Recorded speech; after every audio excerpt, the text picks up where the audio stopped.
Hello there. Just wanted to show you this. Just a few months ago, it was an idea in my mind, just some seeds, and now I've got my own homegrown tobacco. Tiny little seeds, tiny little seedlings. Now it's grown. And then this is just junk leaves, you know. This is the stuff you'd normally throw away, you know, the harvest isn't even ready yet. You know, you don't need to, you don't need a year to cure it. I just cured this. Oh, I just cured this in the sun. Just took a couple of days, that's all. Cured it in the sun.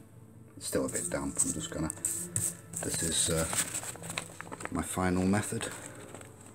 Let's put it on top of the computer there, produces some heat. So it just sits on top there, and that'll just dry it out a bit more before I add it to the amount I've already got. There we go. Plenty of tobacco. Plenty more on the way. Everything's great.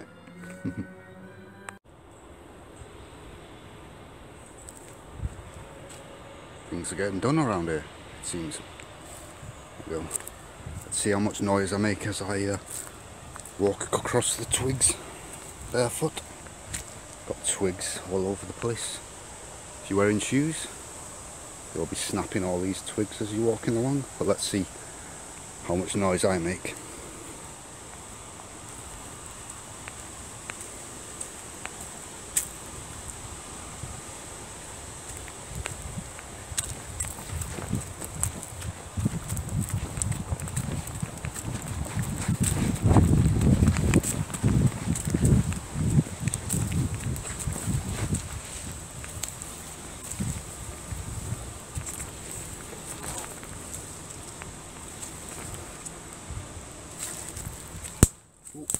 One, I got one. Damn it.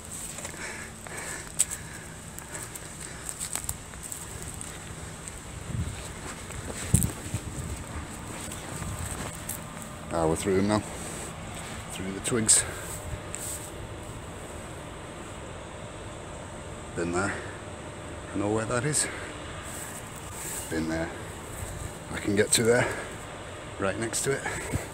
If I want. In my boat. We're in our Partington Nature Reserve now.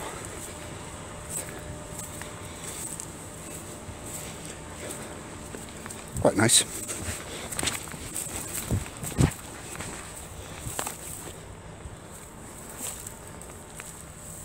Make sure no one's around.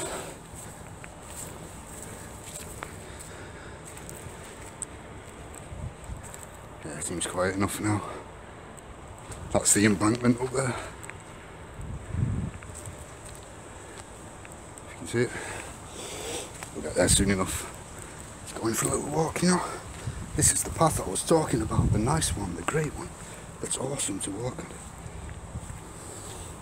When I first started going barefoot, you know, I was thinking the dog walkers were mean bringing the dogs down here, but nah.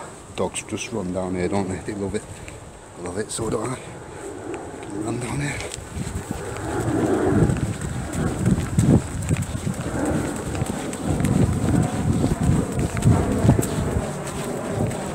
Wearing a backpack, of course.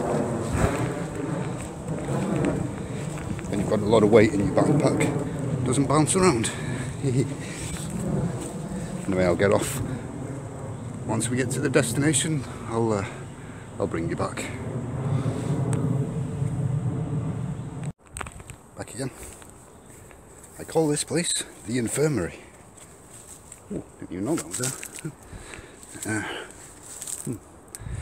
Anyway, so you'll recognise probably dock leaves, in case you didn't know.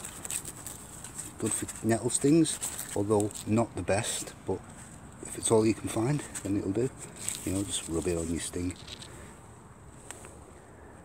But I think I've got a thorn in my foot. Yeah, hang on. I'll sort that out in a minute.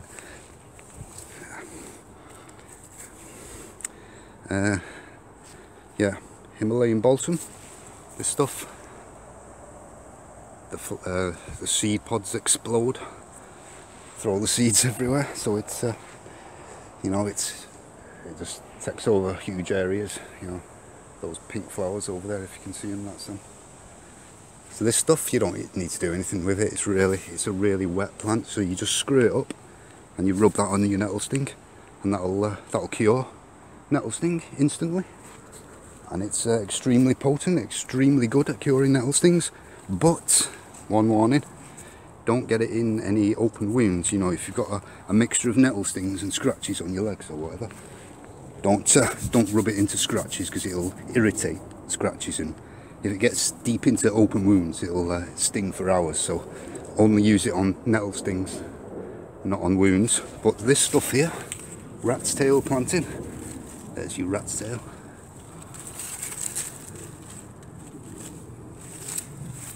Rat's tail planting, there's the leaves.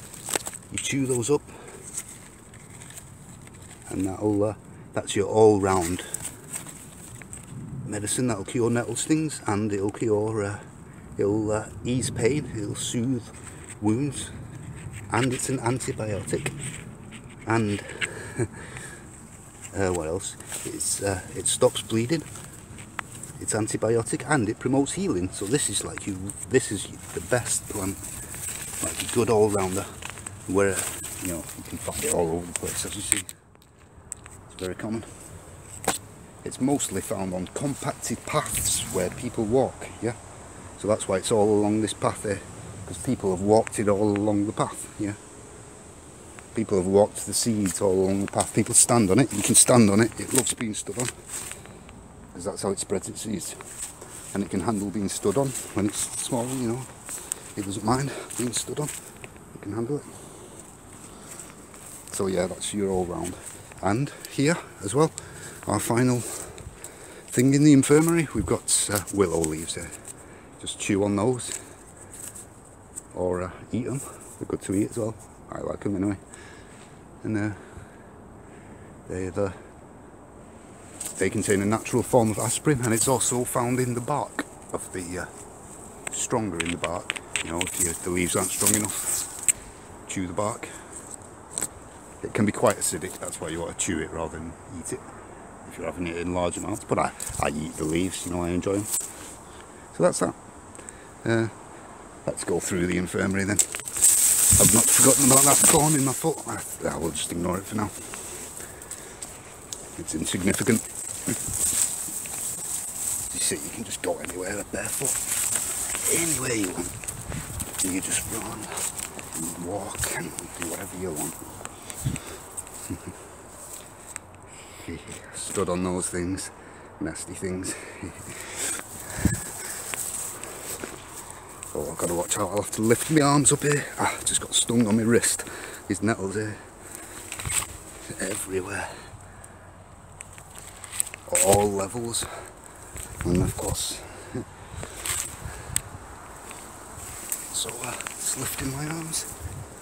You can see from above what's going on. There we go, through it. Only lasted a moment. Let's go up here.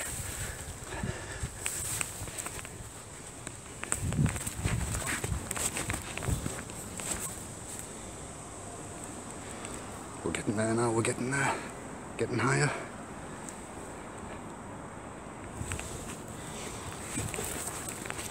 Oh, almost. Yeah, the backpack's making me a bit unbalanced. Oh.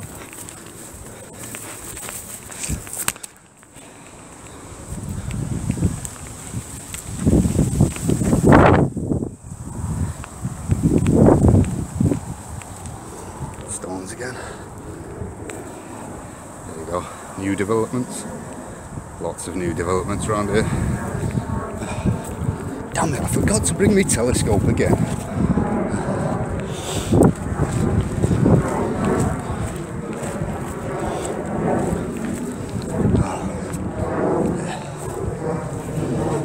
There you go. See those hills off in the distance there? That's the Peak District there, or the southern edge of it, near Macclesfield.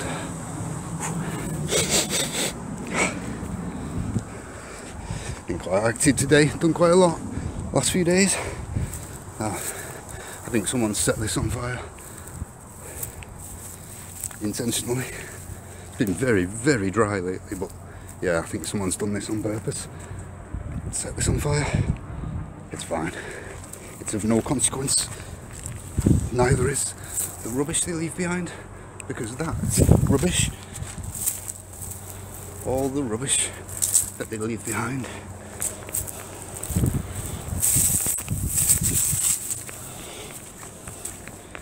This,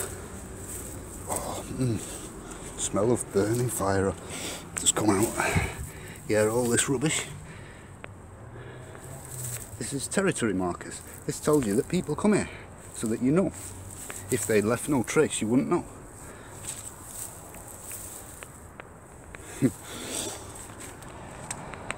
Here we go. Oh no, I was looking at the wrong tower. Those were the ones that I meant, that I've been to. Not that one there, that was the one I saw before. Let's not drop the camera. Careful. Long way down.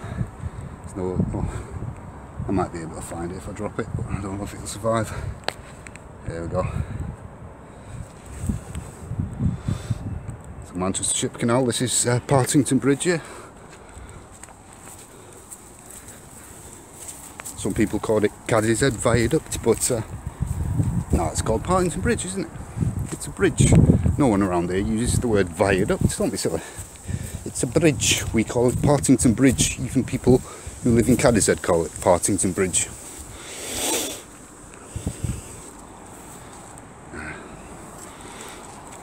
Crazy stuff around. Love it. Yeah, I've been down. Yeah, I've got a dock down under this bridge, but there's just nowhere to go from it. It's a fantastic dock, but there's nowhere to go.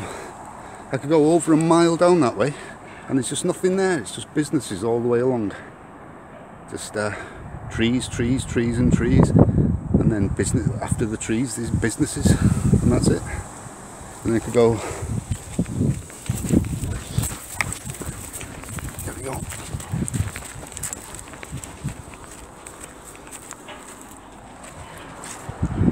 See the other side, the docks down there.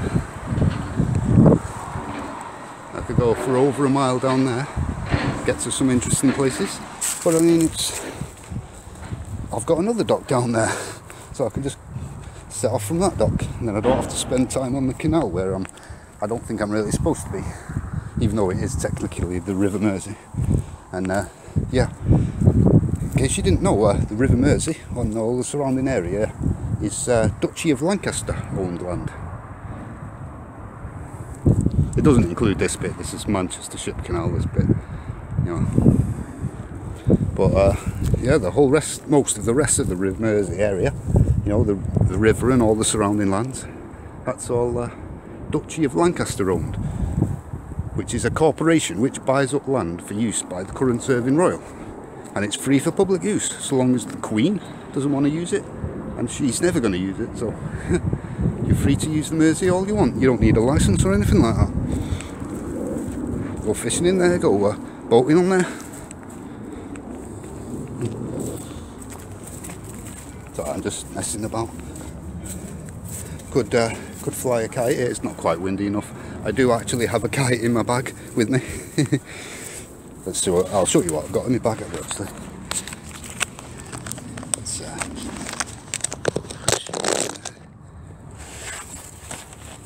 actually, maybe I can, oh no, never mind, I'm not going to show you what's in my bag. Well, I think I switched the camera off there accidentally or something, I don't know.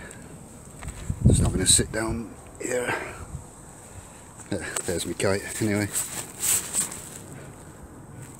And a whole bunch of junk in there. Got a fishing kit in there. Got all sorts in there. But yeah, my homegrown tobacco. Just gonna have a nice smoke of that.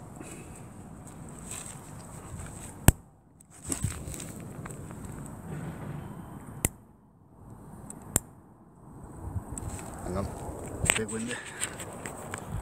That's what happened last time.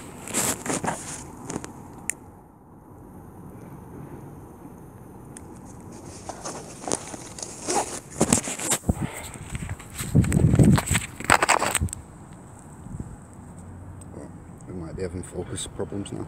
Oh well, at least we've got, there we go. No, no burning problems. Burns just fine, without any additives. It does have a little additive, this green line that I've got on there. That just indicates that it's got just a little bit of something extra in there, but that doesn't help it burn. In fact, that helps it. That makes it more difficult to burn. In fact.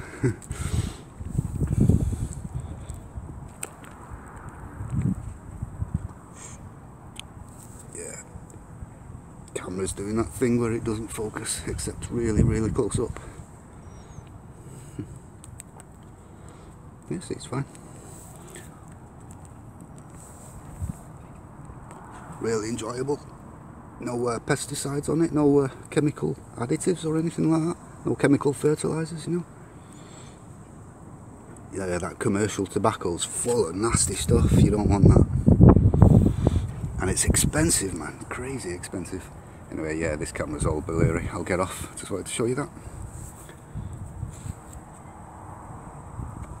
And finish the video, so you don't end on an accidental stop. There we go. See you later. See a blurry Peak District in the distance, or don't see it. Goodbye.